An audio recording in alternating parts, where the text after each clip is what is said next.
Dr. Sarah Chen pressed her face against the viewing window of the research ship Endeavour. Her breath fogged the glass as she stared at the massive crystalline vessel floating in space nearby. After 20 years of searching the stars, humanity had finally found them. Aliens. Real, living, intelligent aliens. The ship looked like someone had carved it from a giant diamond. Light moved through its surface in patterns that hurt to look at directly. Sarah had studied every scan and report about these beings called the Kithara. They were made of living crystal and talked to each other using electrical fields instead of voices. "Sarah, are you ready?" Dr. Marcus Webb walked up behind her, adjusting his uniform for the 10th time that morning. His hands shook slightly as he checked his equipment belt. "I still can't believe we're actually doing this." Sarah turned to face her colleague and friend. Marcus was a good scientist, but he got nervous easily. His brown hair was messy from running his hands through it, and his glasses were slightly crooked. "Just remember what we practiced. Stay calm, keep your bio readings steady, and let me do most of the talking." The communication device on the wall made a soft beeping sound. "Dr. Chen, Dr. Webb, please report to Docking Bay 2. Our guests are ready to board," came the captain's voice. Sarah's heart raced as they walked through the corridors of their ship. Crew members stopped what they were doing to watch them pass. Everyone knew this moment would change everything for humanity. First contact with an alien species was something people had dreamed about for hundreds of years. The docking bay doors opened with a quiet hiss. Cool air flowed in, carrying strange smells that reminded Sarah of ozone after lightning strikes. 3 figures glided into the bay, and Sarah had to remind herself to breathe. The Kithara were beautiful in a way that made no sense. They stood about 7 feet tall, with bodies that looked like they were carved from clear blue crystal. Light moved under their surface like slow lightning. Where humans had faces, they had smooth surfaces with patterns that shifted and changed colors. The lead figure approached them. When it spoke, the words seemed to come from everywhere at once, created by vibrations in the air rather than from any visible mouth. "I am Zixthala, speaker for the first circle. You are the humans called Chen and Webb." Sarah stepped forward and bowed slightly, just as they had practiced. "Yes, I am Dr. Sarah Chen, and this is Dr. Marcus Webb. We welcome you to our ship, and thank you for this historic meeting." The crystal being's surface brightened slightly. "Historic. Yes, this word fits. We have observed your species for some time. Your biology presents many puzzles we hope to solve through direct study." Marcus shifted nervously beside her. "Direct study?" "Of course," Zixthala replied. The patterns under its crystal skin moved faster. "We learn through bioelectrical analysis. Physical contact allows us to read the electrical patterns of living beings. Your energy signatures are unlike any we have encountered." Sarah felt her excitement grow. This was exactly the kind of scientific exchange she had hoped for. "We would be honored to participate in such an exchange. What do you need us to do?" Zixthala extended what might have been an arm. The crystal limb ended in something like a hand, but with long, thin fingers that sparked with small electrical discharges. "Simply allow contact. The process causes no harm to carbon-based life forms." Sarah reached out and grasped the crystal hand. The touch sent strange, tingling sensations up her arm, like touching a battery. It wasn't painful, just unusual. The Kithara's surface lit up with swirling patterns of blue and white light. "Fascinating," Zixthala said. "Your electrical patterns are far more complex than expected. Dr. Webb, may we examine you as well?" Marcus looked pale, but he nodded and stepped forward. "Of course, for science." As Zixthala reached for Marcus's hand, one of the other Kithara moved closer. This being was smaller, and its crystal body was more green than blue. Without warning, It reached out and placed its hand on Marcus's chest. The effect was immediate and mortifying. Marcus made a strangled noise and doubled over slightly, his face turning bright red. His body betrayed him in the most human way possible, responding to the alien touch with an involuntary biological reaction. The green Kythera stepped back quickly, its surface flashing with rapid color changes. Zixathala, the human's reproductive organ has enlarged. Did I damage it? The silence in the docking bay was deafening. Sarah watched in horror as Marcus tried to cover himself and back away, his face burning with embarrassment. The two other Kythera moved forward, their crystal bodies brightening with what could only be intense curiosity. "Most remarkable," Zixathala said, moving closer to Marcus despite his obvious distress. "Human, why does your reproductive organ grow when touched? Is this a defensive mechanism? Are you preparing to reproduce? Should we expect offspring?" "No," Marcus squeaked, his voice cracking like a teenager's. I'm not. It just happens sometimes." The green Kythera's surface was now pulsing with bright patterns. "But why? Our analysis shows increased blood flow and tissue expansion. Is this related to your species' combat responses? Are you becoming more dangerous?" Sarah stepped between the aliens and her colleague, fighting the urge to laugh despite the serious diplomatic situation. It's a natural biological response. Humans have very complex reproductive systems. The reaction doesn't mean anything threatening." "Complex how?" Zixathala asked, its attention now completely focused on Marcus, who was trying to hide behind a storage crate. "Our species reproduces through harmonic resonance between compatible crystal matrices.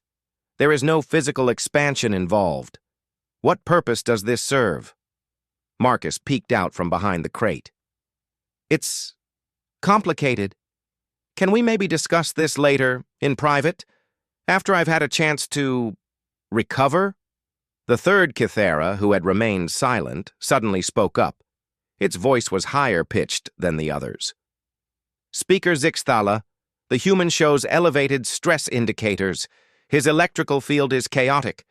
Perhaps we should allow him time to stabilize before continuing our analysis." Zixathala's surface dimmed slightly, which Sarah was beginning to recognize as the equivalent of a nod. "Yes.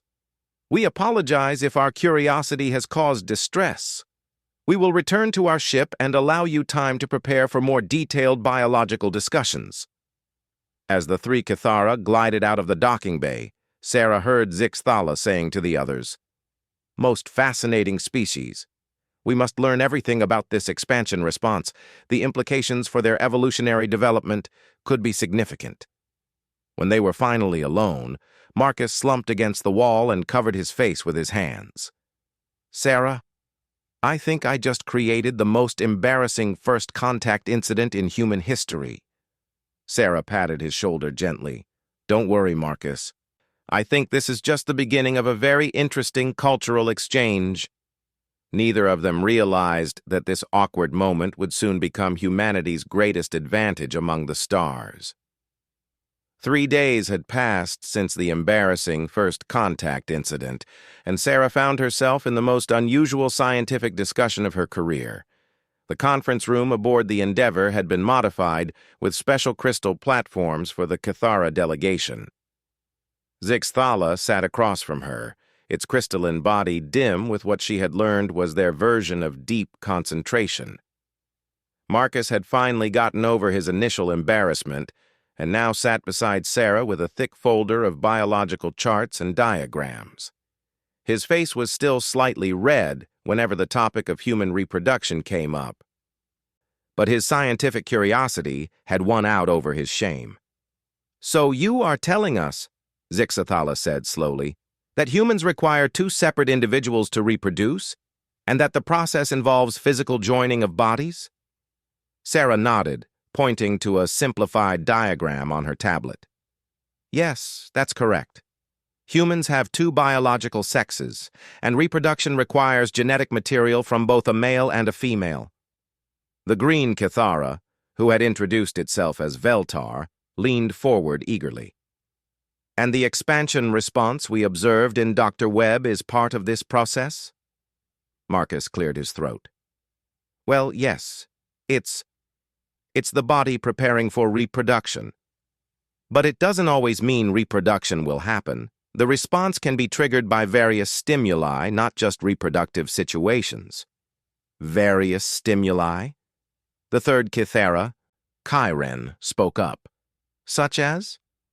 Physical touch, emotional responses, visual stimuli, even random biological fluctuations, Sarah explained, trying to keep her voice professional.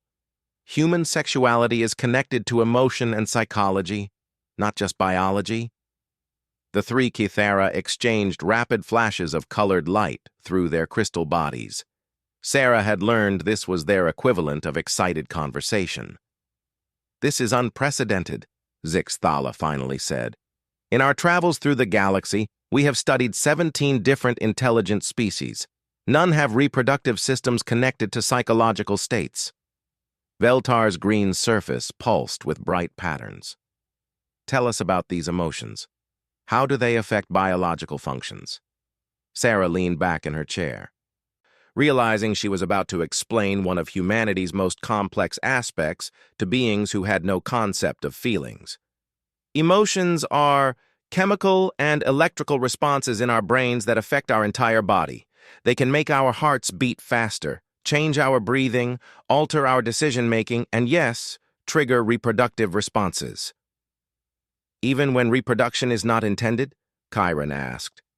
Especially when reproduction is not intended, Marcus said with a weak smile.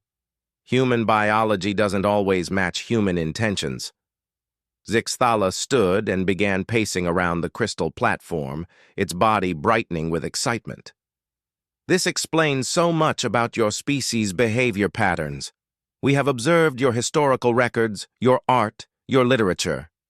So much of it involves these reproduction-related activities and emotions. You've studied our culture? Sarah asked, surprised. Of course, Veltar replied. We have monitored your world for several decades. Your species produces an enormous amount of artistic expression related to what you call love and attraction. We could not understand why reproduction figured so prominently in your creative works. Chiron's surface shifted to deeper blue patterns. Now we see. Your reproduction is not merely biological. It is psychological, social, and cultural. The physical response Dr. Webb experienced was just one small part of a complex system. Sarah felt a surge of pride in humanity's uniqueness. That's exactly right. Human relationships involve emotional bonds that go far beyond simple reproduction. We can form romantic attachments that last for decades, even when reproduction is no longer possible or desired. Fascinating, Zixthala said. And these emotional bonds affect your decision-making and social structures?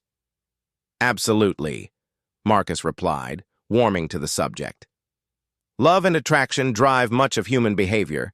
They influence art, politics, science, exploration. Some of humanity's greatest achievements have been motivated by love or the desire to impress potential mates. The Kithara fell silent, their crystal bodies dimming as they processed this information.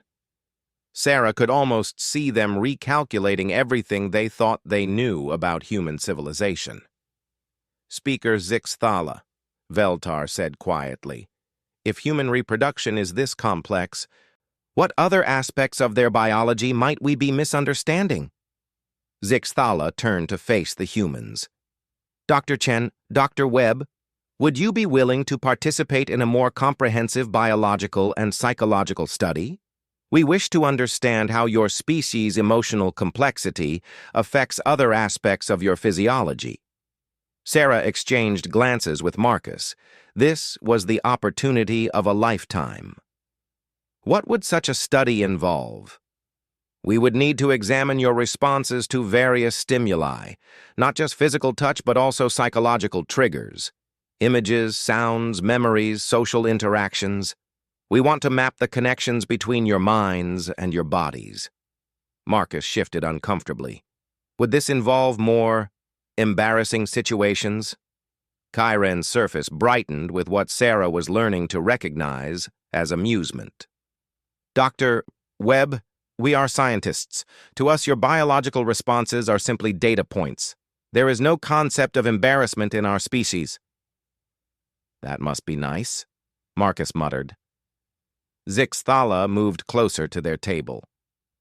We also wish to share our own reproduction methods with you. Perhaps understanding our processes will help you appreciate why yours seems so remarkable to us. Sarah leaned forward eagerly. Please, we'd love to learn about your species. Veltar began to glow more brightly. We reproduce through harmonic resonance. When two or more Kithara decide to create new life, we align our crystal structures and synchronize our electrical frequencies. The harmonic patterns create a new consciousness matrix that grows into a new individual.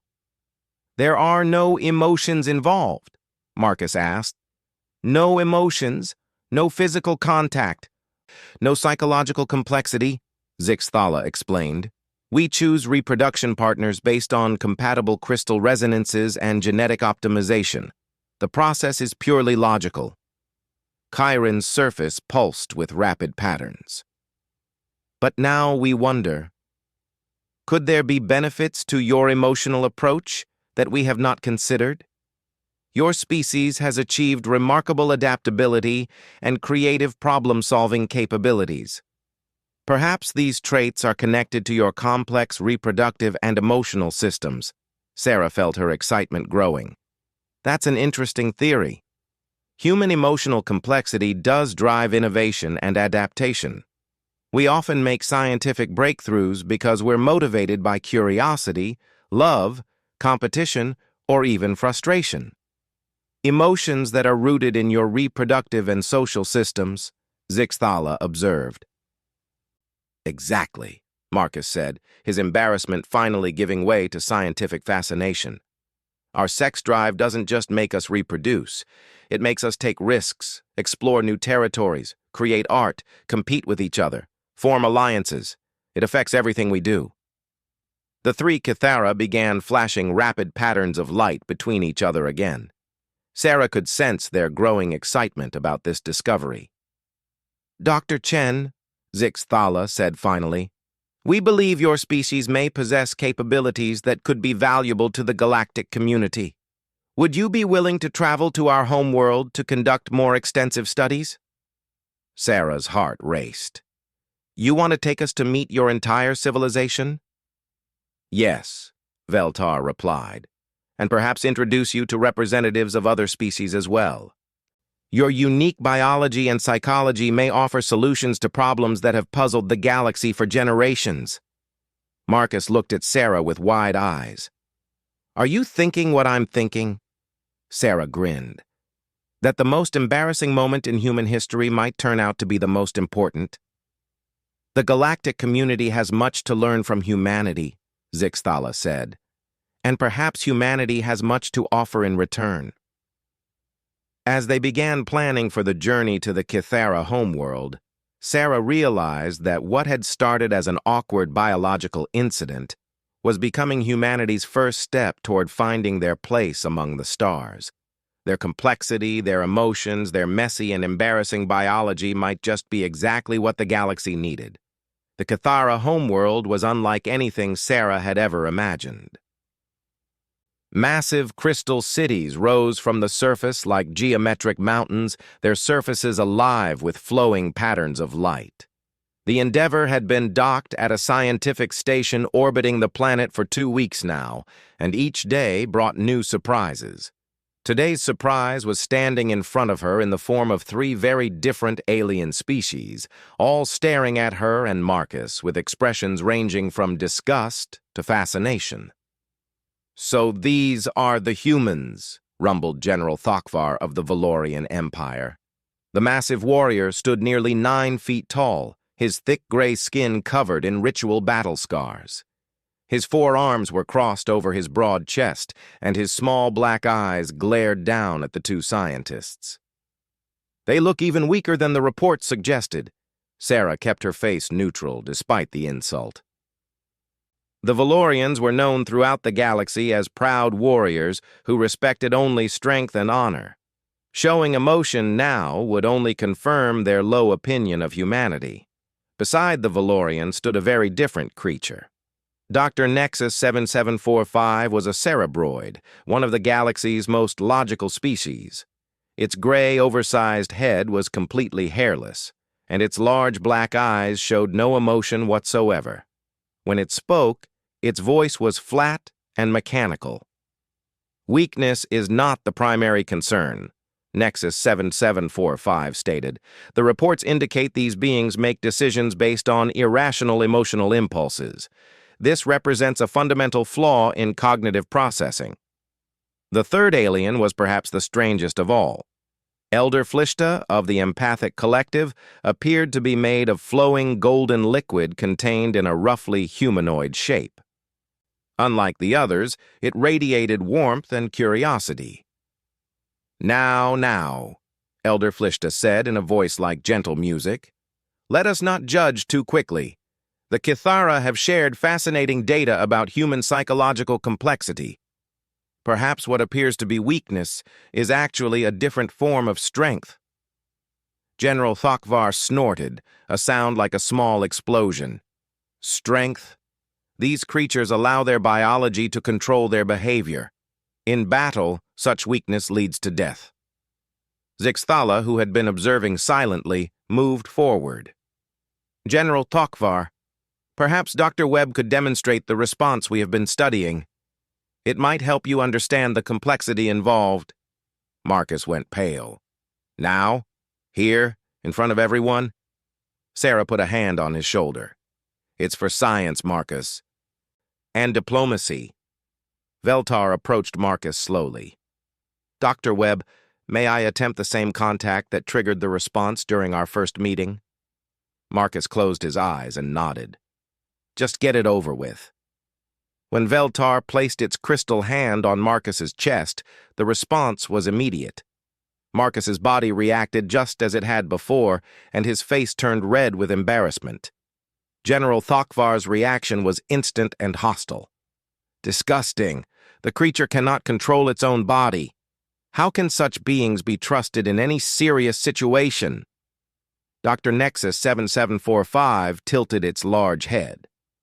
The physiological response appears to be involuntary. This confirms the lack of logical control over biological functions. Most inefficient. But Elder Flishta's golden form brightened with interest. How fascinating. The response is not just physical, but emotional as well. I can sense the complex feelings involved. Embarrassment, yes, but also biological satisfaction and social anxiety. So many layers of experience. Zixthala's crystal surface pulsed with excitement. Now observe what happens when we change the context. The Kithara leader touched a control panel, and the room's lighting shifted to a warmer, dimmer setting. Soft music began playing from hidden speakers. Dr. Webb, imagine you are not in a laboratory but in a romantic setting with someone you care deeply about. Marcus looked confused but played along. As he let his imagination work, his entire posture changed. The embarrassment faded from his face, replaced by a gentle smile. His body language became more confident and relaxed. Remarkable, Dr. Nexus 7745 said. The same biological response, but the psychological state has completely changed. The human's stress indicators have decreased while his confidence markers have increased. General Thokvar was less impressed. So, the creature can pretend to be brave when circumstances are comfortable. In real battle, such self-deception would be fatal. Actually, Sarah said, stepping forward, that's exactly wrong. Human adaptability is our greatest strength. We can function effectively in situations that would paralyze more specialized species.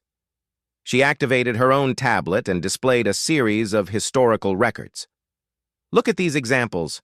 Humans have survived ice ages, plagues, natural disasters, and wars, not because we're the strongest or most logical, but because we can adapt our thinking and behavior to any situation. Elder Flishta flowed closer to examine the data. These records show humans making decisions that appear illogical, but produce successful outcomes. How is this possible? Because we don't rely on just logic or just emotion, Marcus explained, his confidence returning. We use both. When logic fails, emotion provides alternative solutions. When emotion becomes overwhelming, logic provides stability. The combination makes us incredibly flexible. Dr. Nexus 7745 processed this information for several moments. You are suggesting that your species' apparent inefficiency is actually a form of redundant decision-making system? More than that, Sarah replied. Our emotional complexity allows us to understand and work with other species better than purely logical beings can. We can relate to fear, aggression, curiosity, friendship. We can form alliances based on trust rather than just mutual benefit. Zixthala projected a holographic display showing various galactic conflicts and diplomatic situations. The Galactic Council has been struggling with several long-term problems precisely because logical approaches have failed. Perhaps human emotional intelligence could provide new solutions. General Thokvar examined the display with grudging interest. These are all situations involving multiple species with conflicting values. Traditional war cannot solve them because victory would destroy what all sides are trying to protect. Exactly, Sarah said, but emotional intelligence can find solutions that benefit everyone involved. Humans excel at understanding what others need and finding creative compromises. Elder Flishta's golden form practically glowed with excitement. The humans could serve as mediators. Their ability to understand both logical and emotional motivations would make them ideal for resolving conflicts between different types of species. Dr. Nexus 7745 was quiet for a long time, its large eyes blinking slowly as it processed this new information. Finally, it spoke. I am forced to recalculate my assessment of human capabilities. What I initially classified as weakness may indeed represent a sophisticated problem-solving adaptation. General Thokvar remained skeptical. Fine words, but untested in real situations. Can these humans actually solve problems that have defeated our best minds? Veltar's crystal surface brightened suddenly, and it began receiving rapid communication signals from other Kithara. After a moment, it turned to the group. General Thokvar, you may have your chance to test human capabilities sooner than expected. We have just received an emergency signal from the Outer Rim. A plague has begun affecting multiple species' reproduction systems. Traditional medical approaches have failed. Sarah felt her heart rate increase as she realized the implications. You're asking us to help solve a galactic medical crisis? Zixthala's crystal body pulsed with urgency. The plague appears to target the connection between biological and psychological reproduction systems. Given human expertise in this exact area, you may be our only hope. General Thokvar looked at Sarah and Marcus with new interest. If you can solve this crisis, warriors of many worlds will owe you their lives. That would be true honor. Dr. Nexus 7745 added, and if you fail, it will confirm that emotional decision-making is insufficient for critical situations. Elder Flishta flowed between them all, radiating calm energy. Regardless of the outcome, this will be a valuable learning experience for all our species. Sarah looked at Marcus, seeing her own excitement and fear reflected in his eyes. We'll need to study the plague data and work with medical experts from all affected species. Of course, Zixthala agreed. But remember, humans may see patterns and solutions that other species have missed precisely because of your unique psychological complexity. As they prepared to tackle their first galactic crisis, Sarah realized that humanity's embarrassing biology was about to become their ticket to respect among the stars. The same traits that made them seem weak and irrational might just save civilizations. Marcus grinned at her. Think they'll still be embarrassed about our reproductive responses after we solve this? Sarah smiled back. Marcus, I think our weaknesses are about to become our greatest strengths. The medical station above Rigel 7 was in chaos. Sarah had never seen so many different alien species working together in one place, and the desperation in the air was thick enough to taste. 3 weeks had passed since the plague first appeared, and it was spreading faster than anyone had expected. The latest reports are not encouraging, Dr. Nexus 7745 announced to the assembled medical team. Its gray face showed no emotion, but Sarah had learned to read the slight tension in its posture. 47 species across 12 star systems are now affected. Reproduction rates have dropped by 90% or more in all infected populations. Sarah studied the holographic displays floating around the conference room. Each showed different alien anatomies and biological systems, all failing in similar ways. The plague seemed to target the connection between brain and body during reproduction, severing the links that made mating possible. General Thokvar slammed one of his 4 fists on the table. My people's birth rate has dropped to 0. Our strongest warriors cannot even begin the mating process. Whatever this plague is, it attacks the very core of what makes us who we are. Elder Flishta's golden form rippled with distress. The empathic collective is experiencing similar problems. Our ability to form the emotional bonds necessary for reproduction has been completely disrupted. We cannot feel the connections that create new life. Marcus sat beside Sarah, surrounded by data tablets and biological scanners. He had been working for days to understand the plague's mechanism, and his hair was messier than ever. The pattern is consistent across all species, he said tiredly. The plague targets neural pathways that control reproductive behavior. But here's the strange part. It seems to specifically attack simple, direct connections. Sarah leaned forward, a new idea forming in her mind. What do you mean by simple? Look at this. Marcus brought up a comparison chart. The Valorians have very straightforward reproductive drives. Combat success triggers mating behavior through direct neural pathways. The cerebroids use logical assessment of genetic compatibility. The empathics require pure emotional resonance. All simple, direct connections between stimulus and response. Dr. Nexus 7745 processed this information quickly. You are suggesting the plague targets efficiency in reproductive systems. Exactly, Sarah said, excitement growing in her voice. But human reproduction isn't efficient or direct. It's incredibly complex and redundant. Veltar approached their group, its crystal surface dim with worry. Explain this complexity. How does human reproduction differ from what the plague is attacking? Sarah stood and activated a holographic display of human neural pathways. Human reproductive behavior involves dozens of different brain regions, hormone systems, emotional responses, and psychological factors. There isn't just one pathway from stimulus to response, there are hundreds. She highlighted different sections of the brain scan. Physical attraction can be triggered by sight, smell, touch, voice, personality traits, shared experiences, humor, intelligence, kindness, or even just proximity over time. And any combination of these can lead to reproductive behavior. Marcus joined her at the display. Plus, human reproduction is connected to non-reproductive emotions and behaviors.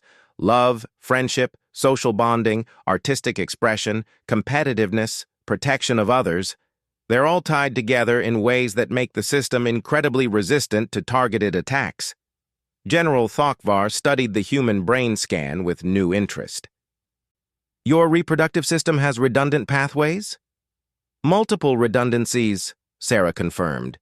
If one pathway is blocked, dozens of others can take over.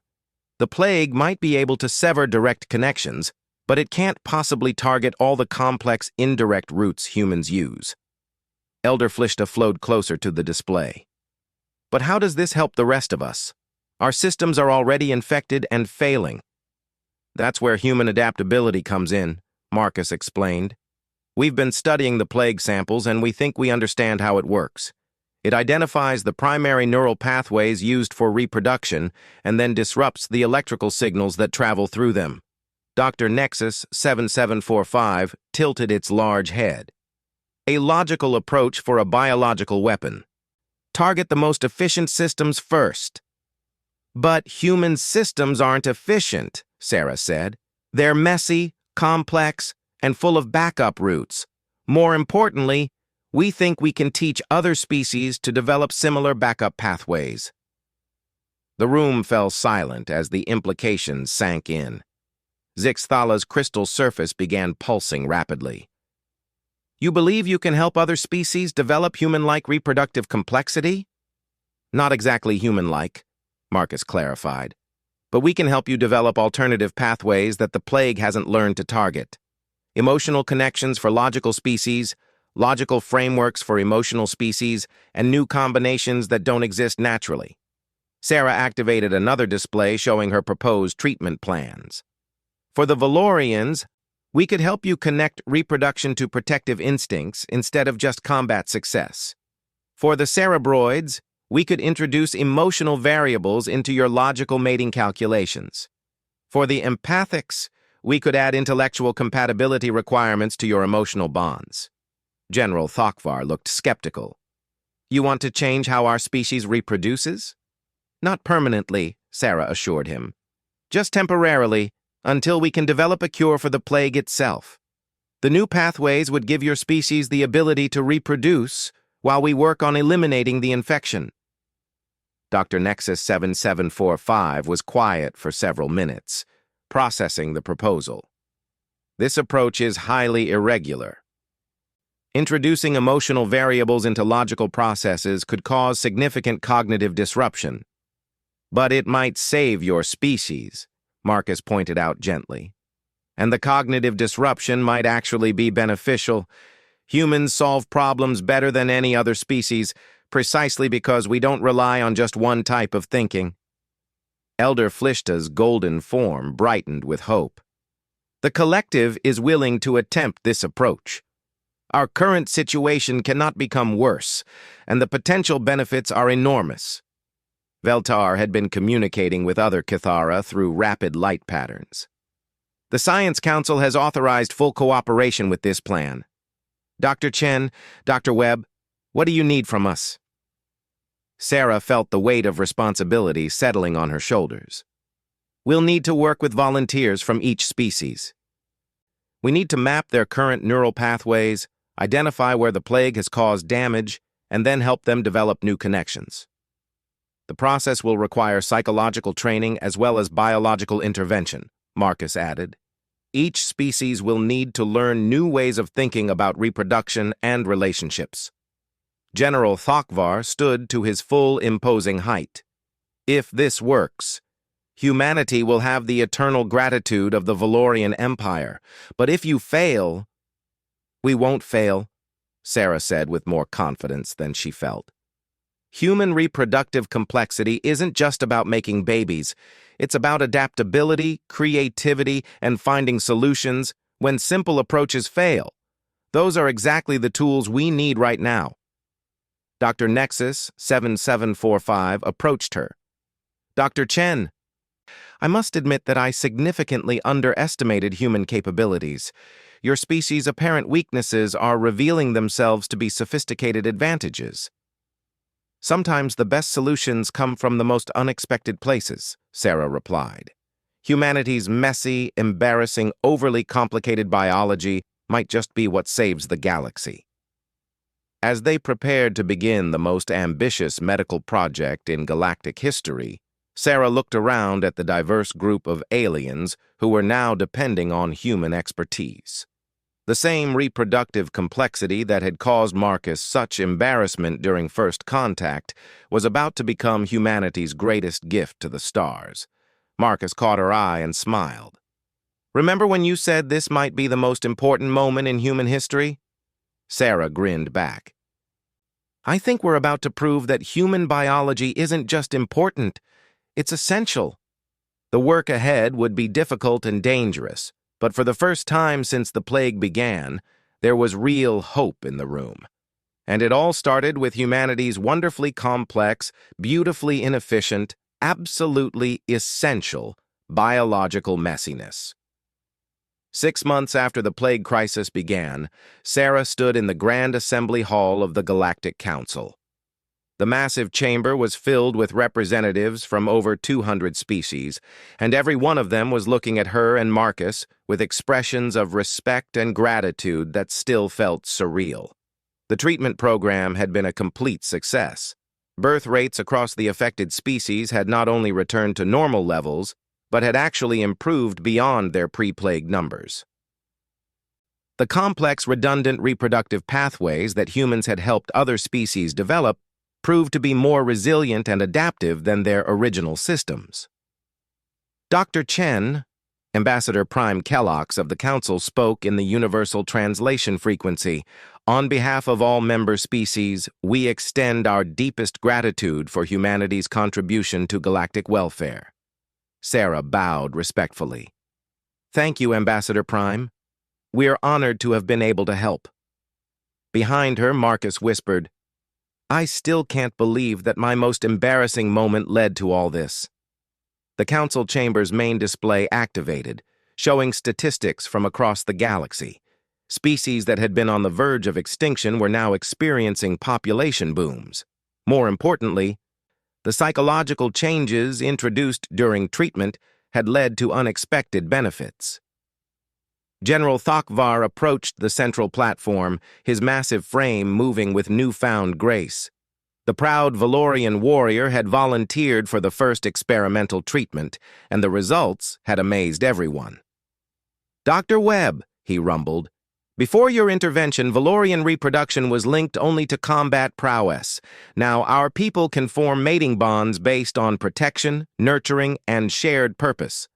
Our society has become stronger, not weaker. Dr. Nexus 7745 glided forward on its silent hover platform. The Cerebroid Collective has experienced a 30% increase in problem-solving efficiency since incorporating emotional variables into our reproductive and social systems. Logic alone was insufficient for optimal performance. Elder Flishta's golden form rippled with warm patterns. The Empathic Collective has discovered the joy of intellectual compatibility. Our bonds are deeper and more satisfying than ever before. We have humans to thank for teaching us that emotion and logic work better together than apart. Zixthala's crystal surface pulsed with bright patterns of satisfaction. The Kithara Science Council has voted unanimously to establish permanent research partnerships with human scientists. Your species' unique perspective has opened entirely new fields of study. Ambassador Prime Kellox gestured toward the chamber's viewing windows, where dozens of ships from different worlds could be seen docked at the station. Dr. Chen, Dr. Webb, representatives from 47 species have requested human advisors to help with various biological and psychological challenges. How do you respond to these requests? Sarah felt a surge of pride mixed with responsibility. We're honored by the requests, but we want to make sure we approach each situation carefully. Human complexity isn't something that can be simply copied. Each species needs solutions tailored to their unique biology and culture. Marcus stepped forward, his nervousness from months ago completely gone. We propose establishing the Institute for Biological Complexity Studies with research stations throughout the galaxy. Human scientists would work alongside experts from other species to develop new approaches to biological and psychological challenges. The chamber erupted in approving sounds from dozens of different species. Some clapped, others hummed, several flashed lights, and a few made harmonious clicking noises. Sarah had learned to recognize this as enthusiastic galactic applause. Ambassador Prime Kellox raised a hand for silence.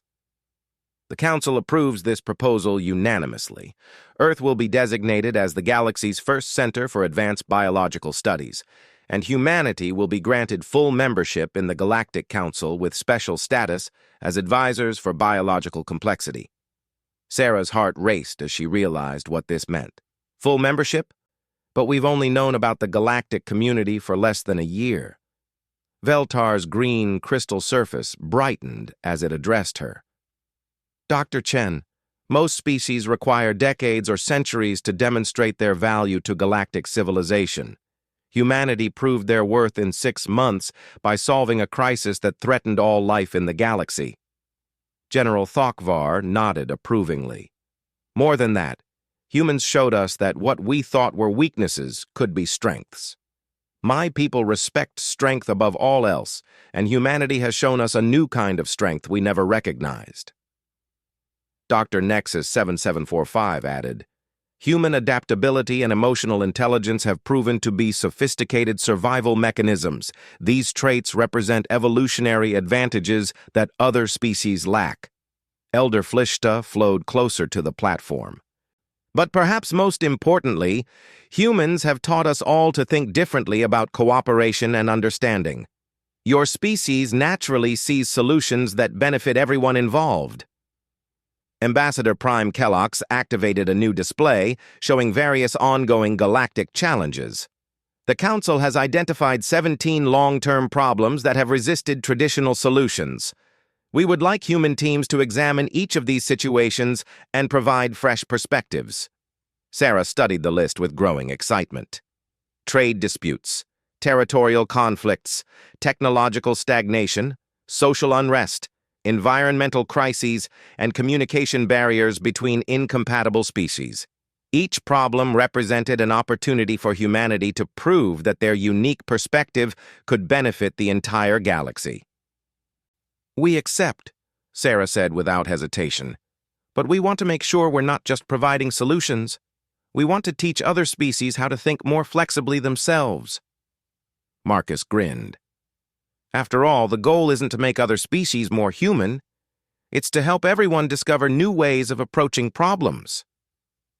Zix Thala's crystal body pulsed with what Sarah now recognized as amusement. Dr. Webb, do you realize that your initial embarrassment at our first meeting has led to the most significant advancement in galactic cooperation in over 1,000 years? Marcus's face turned slightly red, but he was smiling. I guess sometimes the most embarrassing moments turn out to be the most important ones. The assembly hall filled with the warm sounds of multi-species laughter and approval. As the formal ceremonies continued, Sarah reflected on the incredible journey that had brought humanity to this moment. What had started as an awkward biological response during first contact had revealed humanity's greatest strength.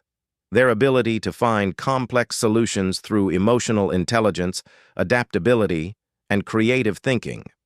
The same traits that made humans seem weak or irrational to other species had proven to be sophisticated tools for survival and cooperation.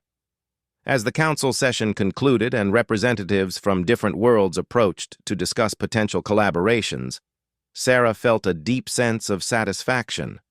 Humanity had found their place among the stars not as junior members learning from superior civilizations, but as essential partners bringing unique capabilities to the galactic community. Marcus joined her as they watched the diverse crowd of aliens mingling and discussing ideas. So, Dr. Chen, what do you think humanity's legacy will be among the stars? Sarah smiled as she watched a Valorian warrior discussing art with a cerebroid philosopher, while an empathic collective member mediated their conversation. All around the hall, species that had rarely interacted before were finding common ground through the emotional and psychological frameworks humans had helped them develop. I think our legacy will be teaching the galaxy that complexity isn't weakness, she replied, that the messy, embarrassing, beautifully complicated aspects of life are often exactly what makes survival and growth possible. As they prepared to begin humanity's new role as advisors and teachers to galactic civilization, Sarah realized that the question that had started it all, human, why does your reproductive organ grow when I touch it?" had led to something far more significant than anyone could have imagined. Humanity's biological complexity had become the key to unlocking new possibilities for cooperation, understanding, and progress across the stars. And it all began with the recognition that sometimes the things that make us most human are exactly what the universe needs most. The embarrassing had become essential, the complicated had become crucial, and humanity had found their true place among the stars as teachers of the beautiful complexity that makes life worth living.